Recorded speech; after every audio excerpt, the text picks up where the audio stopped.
Hello student, welcome back to my channel. तो ये है लेक्चर 11 आपका रिपोर्टेड स्पीच का, और इस लेक्चर में हम समझने वाले हैं हमारे इम्पेरेटिव सेंटेंसेस में कैसे चेंजेस होते हैं।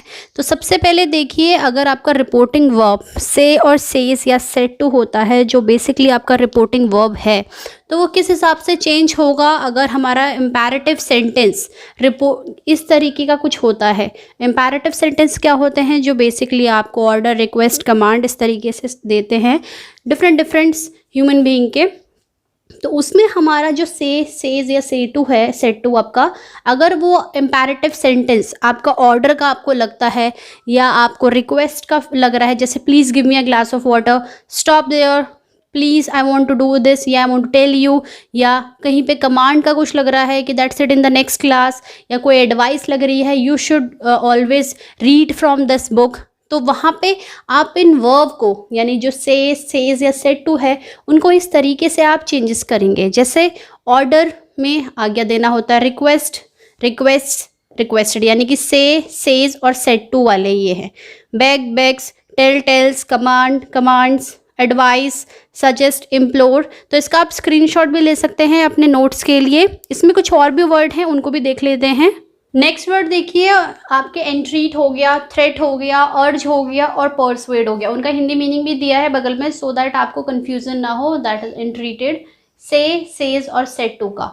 नेक्स्ट देखिए, रूल 2 क्या कहता है हमारा। रूल 2 कहता है भैया, जो इन्वर्टेड कॉमास हैं, यानी कि जो आपके रिपोर्टेड स्पीच में लगते हैं इस तरीके से, ये किससे रिमूव होते थे? अभी तक दैट में होते थे। लेकिन जब आपका वाक्य, यानी कि जब आपका सेंटेंस अगर हम बात करें, वो किस में होगा? अगर वो आपका इम्पेरेटिव का होगा तो वो किससे रिमूव होगा? टू से। कैसे, वो हम अभी जब एग्जाम्पल समझेंगे तो उससे आपको इजीली क्लियर हो जाएगा। तो ध्यान रखिए कि इम्पेरेटिव सेंटेंसेस के कॉमास टू से रिमूव होंगे। और इस तरीके के अगर इम्पेरेटिव सेंटेंस में आपको लग रहा है कि कोई थ्रेट हो रहा है, कोई अर्ज हो रहा है, कोई परसुएड हो रहा है, या एंट्रीट का आपको लग रहा है, तो उसमें इस तरीके से जो सेज और सेड टू के वर्ड है वो इसमें कन्वर्ट होंगे।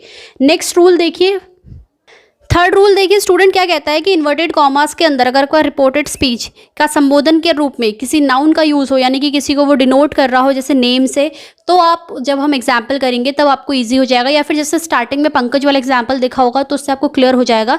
हम उसमें किसी नाउन का अगर इसमें संबोधन होता है, यानी कि वो उसे रिप्रेजेंट कर रहा होता है या फिर उसमें डिनोट कर रहा होता है, तो हम उसे रिपोर्टिंग वर्ब का ऑब्जेक्ट बना देते हैं। मीन्स इट डजेंट मैटर कि दैट आपके डायरेक्ट स्पीच में रिपोर्टिंग वर्ब का ऑब्जेक्ट ही मेंशन हो, कभी कभी नहीं होता है। लेकिन अब जब भी इनडायरेक्ट स्पीच बनाओगे तो आपका रिपोर्टिंग वर्ब के बाद एक ऑब्जेक्ट होना नेसेसरी है।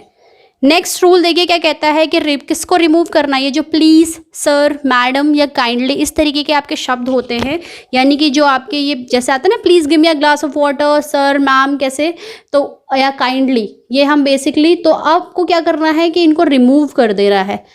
Use of sir, madam can come at last in reported speech, यानी कि जो सर, मैडम का यूज है वो लास्ट में आ सकता है कभी कभी रिपोर्टेड स्पीच के।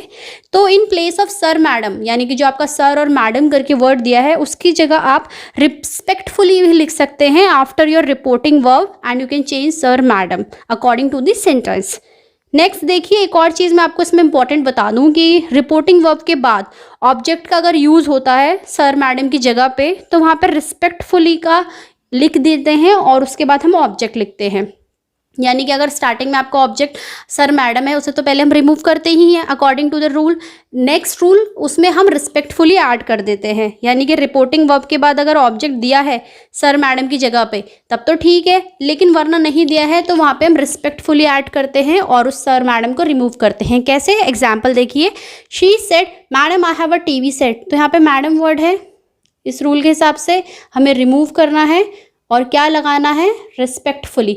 She said respectfully that she had a TV set. तो यहाँ पे हमें ध्यान रखिए कि मैडम ये और काइंडली, ये सारे वर्ड रिमूव करने होते हैं और हमें क्या ऐड ऑन करना होता है? हमें करना होता है रिस्पेक्टफुली, या फिर आप उसमें आपको ऑब्जेक्ट मेंशन करना ज़रूरी है। अगर ऑब्जेक्ट नहीं हो पा रहा है तो आप रिस्पेक्टफुली लिखते हो, वरना आपको ऑब्जेक्ट भी मेंशन करना चाहिए। तो चलिए अब हम कुछ सेंटेंसेस कर लेते हैं जिससे आपको और इजी हो जाएगा ये समझना। अब देखिए यहाँ पे कुछ एग्जाम्पल है स्टूडेंट, इसकी मदद से आपको और इजी हो जाएगा चीज़ों को समझना। तो देखिए पहला क्या दिया है, he said to Pankaj sit down. तो यहाँ पे हमने पहले बताया था मैंने आपको, सेट टू तो वैसे टोल्ड में कन्वर्ट होता ही है, बट यहाँ पे हमारा जो डबल इन्वर्टेड कॉमाज है वो किससे रिमूव होगा, टू से। He told Pankaj to sit down, या ही कमांड टू पंकज कह सकते हैं। यहाँ पे सेट टू को आप किस में कन्वर्ट कर सकते हैं, कमांड, कमांडेड, क्योंकि पास्ट सेट टू है।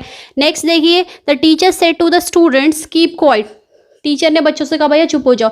The teacher said to convert हो गया आस्क्ड, इन्वर्टेड कॉमास रिमूव हो गया to, the teacher asked the students to keep quiet. Next, the inspector said to him call the witness, तो inspector ने भैया क्या कहा, इंस्पेक्टर ने ऑर्डर दिए, किसको, उसको ऑर्डर दिए क्या करने के लिए, टू कॉल द विटनेस। ये जहां भी इन्वर्टेड कॉमास है ध्यान रखिए टू से रिमूव होगा इंपैरेटिव सेंटेंसेस में। He said to me please help me, मैंने पहले कहा था ये प्लीज, काइंडली, ये सारे वर्ड हट जाते हैं। He requested me, said to convert हो गया रिक्वेस्टेड में, to help him, me convert हो गया हिम में, बिकॉज हम थर्ड पर्सन का रेफरेंस से बताते हैं।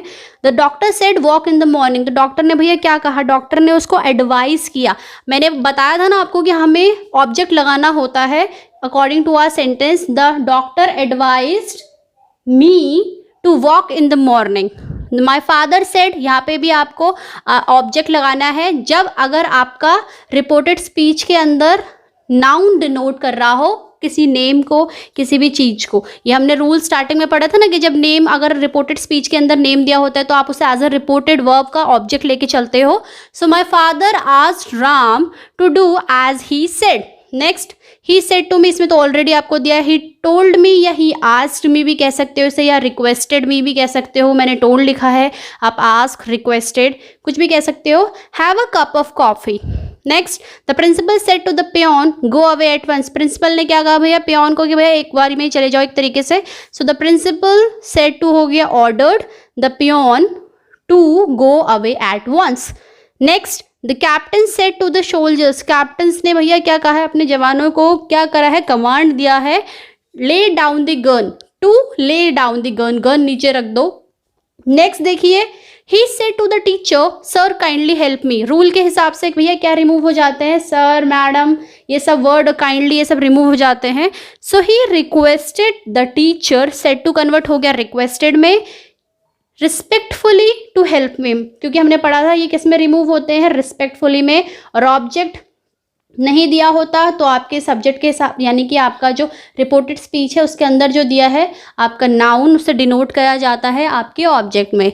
तो ये था पार्ट 1 में इंपैरेटिव सेंटेंसेस में, जिसमें हमने इंपैरेटिव असर्टिव वाले यानी कि यस सेंटेंसेस वाले हमने सीखे कि कैसे हम उन्हें कन्वर्ट करेंगे हमारे डायरेक्ट से इनडायरेक्ट बनाने में। तो ये था आज का लेक्चर। उम्मीद करती हूँ स्टूडेंट कि आपको इंपैरेटिव सेंटेंसेस का पार्ट 1 थोड़ा क्लियर हो गया होगा। तो नेक्स्ट लेक्चर में हम सीखेंगे और भी चीज़ें इंपैरेटिव की, कि कैसे हमारे नेगेटिव के होते हैं, कैसे लेट वाले सेंटेंसेस स्टार्ट होते हैं।